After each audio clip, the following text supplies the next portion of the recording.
मैं अकेली थी।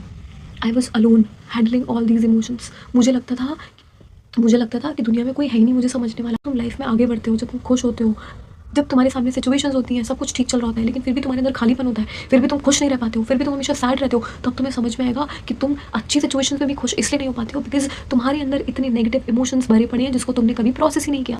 You are not dumb, you are just not acting smart. Sit with them, you just need to sit with yourself. जैसे तुम दुनिया में हर काम के लिए समय निकालते हो, वैसे ही तुम्हें अपने लिए भी समय निकाल। अगर मुझे जो रोज़ फील हो रहा है और मैं उससे कैसे लड़ रही हूँ, अगर मैं उन चीज़ों पर वीडियो नहीं बनाऊंगी तो I don't think I will be honest तुम लोग से, विद यू गाइस। मुझे ऐसा लग रहा था मेरे अंदर कुछ बचा ही नहीं है, मेरे अंदर एनर्जी नहीं है, पॉजिटिविटी नहीं है, फिर भी मैं ये वीडियो इसलिए रिकॉर्ड कर रही हूँ because I fight with this shit, I fight with this shit and I want you guys to fight with it too. और कैसे करना है, जिनको नहीं आइडिया होता, जो अपने मूड को लेके बैठ जाते हैं ना कि यार मेरा मूड खराब हो गया, मुझे अच्छा नहीं लग रहा, उससे कितना एनर्जी और कितना टाइम वेस्ट होता है।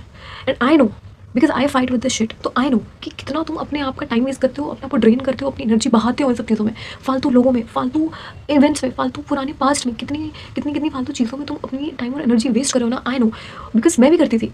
और ऐसा नहीं है कि मेरी लाइफ में एकदम से मुझे अकल आ गई तो मेरी लाइफ में ये सब चीज़ें होना बंद हो गई, ऐसा नहीं है, होती हैं, आज भी हुई, कुछ देर पहले भी हुई, लेकिन फिर भी मैं ये वीडियो रिकॉर्ड करी हूँ। Why? Because I need to fight with this shit, I need to break that pattern. मैं नहीं कंटिन्यू कर सकती उसी पैटर्न में जीना कि मुझे किसी ने बुरा बोला, मुझे कुछ पुराना याद आ गया, मुझे एंग्जाइटी हिट हो गई, मुझे बुरा लगने लगा किसी भी चीज़ के बारे में, उसके बाद मैं लेके बैठ गई उस बात को और फिर मेरे 1-2 घंटे 4 घंटे एक दिन पूरा वेस्ट चला गया। Why? Because I am feeling bad, I know how it feels. ऐसा लगता है शरीर से सारी एनर्जी चली गई है, ऐसा लगता है दिमाग काम करना बंद कर देता है, ऐसा लगता है पैनिक हो रहा है, ऐसा लग रहा है एंशियस हो गए हैं हम, एंग्जाइटी हो रही है, पता नहीं भगवान जाने किसी फीलिंग्स आती है। आई नो, और उस मोमेंट में तुम्हें मन नहीं करेगा कि तुम कोई काम कर लो, ज़रूरी काम तो छोड़ ही दो, तुम्हें ये तक नहीं मन करेगा कि तुम एक जगह से उठ के पानी पी लो, कुछ और काम कर लो। क्यों? क्योंकि हमारा एक टाइम के बाद ना बॉडी सर्वाइवल मोड पे चली जाती है। बॉडी को ऐसा लगता है oh my God sadness struck हो गई है, अब हमारे पास कोई भी तरीका नहीं है इससे लड़ने का, अब हमें सिर्फ इसको अलग बैठ के अपना टाइम अपनी एनर्जी वेस्ट करके ड्रेन करके ही हम इससे लड़ सकते हैं।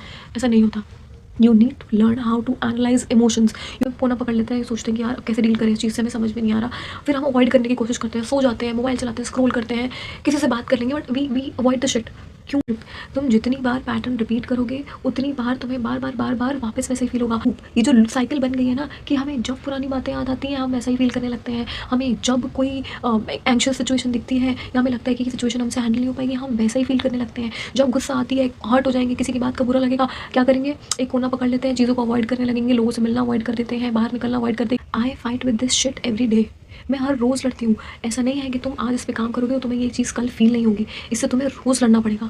ये चीज़ ऐसी है। क्यों? क्योंकि ये हमारे अंदर हो रहा है यार, ये हमारा शरीर है, ये किसी और का शरीर नहीं है। इमोशंस हमें फील हो रहे हैं, इट्स आवर रिस्पॉन्सिबिलिटी। ये हम क्या करते हैं ना, कोई दूसरा समझाता नहीं है आके तो हम इन चीज़ों पे काम भी नहीं करते हैं, कोई दूसरा ट्रिगर नहीं करता है तो हमें ये चीज़ें ध्यान में नहीं आती कि भाई इतना सारा अनप्रोसेस्ड इमोशन, अनप्रोसेस्ड ट्रॉमा अंदर पड़ा हुआ है, कहीं ना कहीं तुम्हारी इमोशनल इंस्टेबिलिटी जो है ना वो तुम्हारी डेली लाइफ में असर डाल रही है। Start working on this, start analysing these emotion. I didn't know how to talk about this shit, किस इंसान से शेयर करना है। आई हैड नोबडी, मुझे नहीं मालूम था कि अपनी इमोशंस के बारे में किससे जाके मदद मांगनी है। इसलिए ज़िंदगी में जब सब कुछ अच्छा चल रहा होता है तो भी मैं पूरी तरीके से खुश नहीं हो पाती हूँ। ज़िंदगी में जब बुरा चल रहा होता है तो मुझे और वर्स्ट फील होने लगता है। Why? Because there is so much emotional tension मेरे अंदर, इतना सब कुछ भरा पड़ा है जो मैंने वक्त के साथ कभी प्रोसेस नहीं किया।